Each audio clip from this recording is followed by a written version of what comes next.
Today I woke up with an interesting message.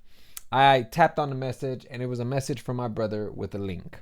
I clicked on it and it was a news coverage report of a particular event and I was completely flabbergasted. And that event was a sperm race. Los Angeles is hosting a sperm race in what its organisers have called a world first. Two contenders go head to compete for the title of fastest sperm. I know it sounds absolutely absurd and ridiculous. However, the event actually unfolded. As a matter of fact, there's actual footage of the cells racing. I think one of them struck a banana peel and spun out of control. And the event was a legitimate event. There was actual lights, screens, commentators, actual competitors. This is Tristan Milker by a mile for future generations, for the future of humanity. I know he's trying to hype up the event, but holy crap, bro. I could probably hear you from like 3 months away. Hey, 3 months later.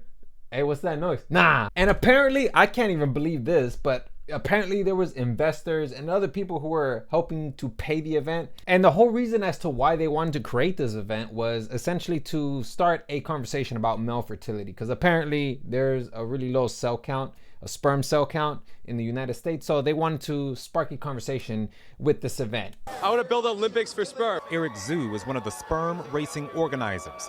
With the help of wealthy investors, the 17-year-old Bay Area high school student and entrepreneur launching this epic competition to raise awareness on male fertility health.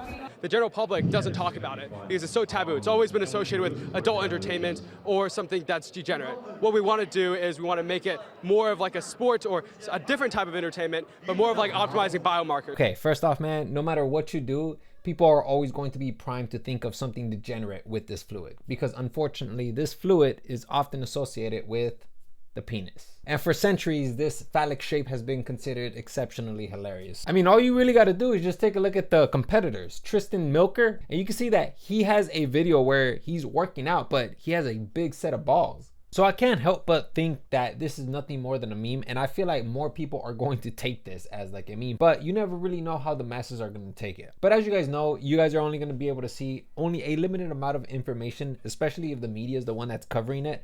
But I had other questions. One of the questions that I had was, well, what exactly does the winner earn? The winner celebrates while the loser gets slimed. So it doesn't really seem like there was a prize mentioned. But the loser did get slimed, which is supposed to resemble sperm.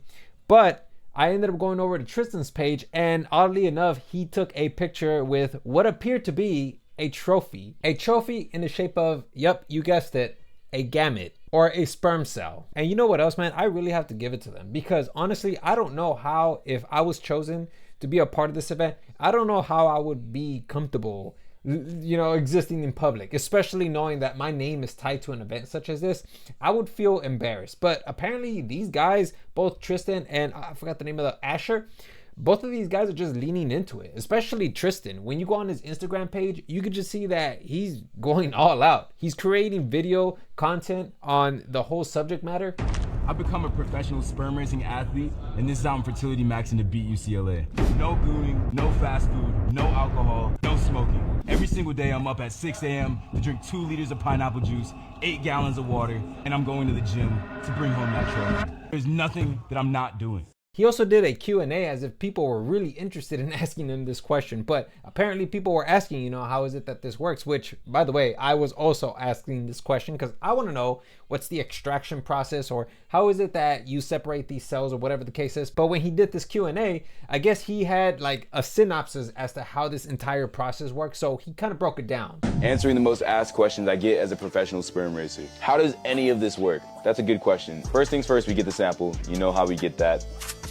That's how you do it. And we're gonna take that sample and we need to separate the sperm count from the motile sperm, which means the sperm that's actually going to race. The motile sperm are the micro Phelps of the sperm academy. These ones are the ones that are formed right, they have the correct head shape and tail to actually be able to get to the finish line. So to separate those two, we're gonna spin those around for about 20 minutes in this cool little machine, and it separates them, and then it also separates a bunch of other bacteria and other like that. And we'll only take the motile sperm, and we'll take those and put those on the microscopic racetrack. Once it's on the racetrack, we have super high resolution cameras to be able to track each individual sperm cell. Now that's all very interesting, but what I find even more interesting is the idea behind this entire event, the whole intent. which apparently was to emphasize biomarkers. Biomarkers are essentially marks in your biological chemistry, I believe. Actually, you know what? I don't want to talk out of my ass. Let me go ahead and look that up. Refers to a broad subcategory of medical signs, that is, objective indications of medical state observed from outside the patient, which can measure accurately and reproducibly. All right, man. Who the hell understood what the hell that meant? Okay, I sure as hell did. So I'm gonna go ahead and just put it in simple terms. Okay, so essentially a biomarker is a measurement of a certain biological chemical substance or state in your body. So essentially cholesterol levels is a biomarker. Sperm cell count is a biomarker. Testosterone levels is a biomarker. White blood cell count is a biomarker. That's what a biomarker is. But in this case, with the whole sperm race event, their biological marker is the sperm cell count or testosterone levels. That's what they're focusing on. And a lot of it's just focused on biomarkers, even in a funny way. You know, for example, we're giving these racers $1,000, $2,000 every single week to basically optimize their biomarkers and make sure they're healthy and film their whole entire process. And actually, you know, all our racers, I think one of the things that they said was like, oh, they feel so much better than 3 weeks ago because they were really optimizing their health and making their health a lot better, and also kind of biohacking, right, to a certain extent, to perform better at the sperm race. I don't know if you guys caught that, but he said that he was paying these athletes $1,000 to $2,000 per week. So essentially, these guys were getting paid to participate in this event. Although they did have to use that money to invest into their own biomarkers to enhance them, they probably pocketed the rest of the money if there was any left over. And lastly, let's go ahead and talk about the whole reason as to why this event even took place. Fertility has declined in the last 50 years, and it's still declining. There's this dystopian future that people won't be able to make babies. And the reason for that is because sperm has always been considered a very taboo concept, right? Where the only thing that when people say sperm, you're associating this directly to adult entertainment. And it shouldn't really be that, because sperm is such an important biomarker. And people should actually talk about it more as a biomarker sense versus an actual taboo thing. So we're trying to change the paradigm of sperm with this event. So this is the reason why they threw the event, because they want to bring more awareness to a low sperm count. Because if you guys didn't know, sperm count has been declining for the past 50 years. And this is mainly due to several reasons, actually tons of reasons. There is no one reason. Some of the reasons, sedentary lifestyle, obesity, diet as well. Not the best diet. As you guys know, the American diet, 73% of the food is ultra processed. And you could really just name anything and it's potentially ultra processed. Soda, candy, like literally think about it, bro. A Jolly Rancher, it's just chemicals. That's really what it is. It's just chemicals and sugar. And I know it's very difficult to consume whole grains, vegetables, fruit, and water, but just your diet alone can significantly increase the sperm count if you have a low sperm count. Regularly exercising can significantly increase your sperm count as well. But here's the thing, man, I'm not gonna make it seem like it's just as simple as that. Actually, it is as simple as that. I'm not even gonna lie about that. It's just that it's very difficult to actually discipline yourself to even get to that point where you can exercise regularly, including a healthy diet. A healthy diet is actually very difficult to achieve as well. Like for instance, I have a healthy diet. This is one of my plates. I don't know what inspired me to pursue photography just that day, but for some reason I photographed my plate. But as you can see, this is a very healthy plate. But believe it or not, I didn't just backflip out of a bed and threw some quinoa into a plate. That's not how it happened. To achieve this diet, it took me about 15 years to even get to this point, because as time went by, I slowly left behind candy, drinks, chips, all sorts of terrible foods that are exceptionally bad for you. Even to this day, I need French fries. I want to consume them so bad.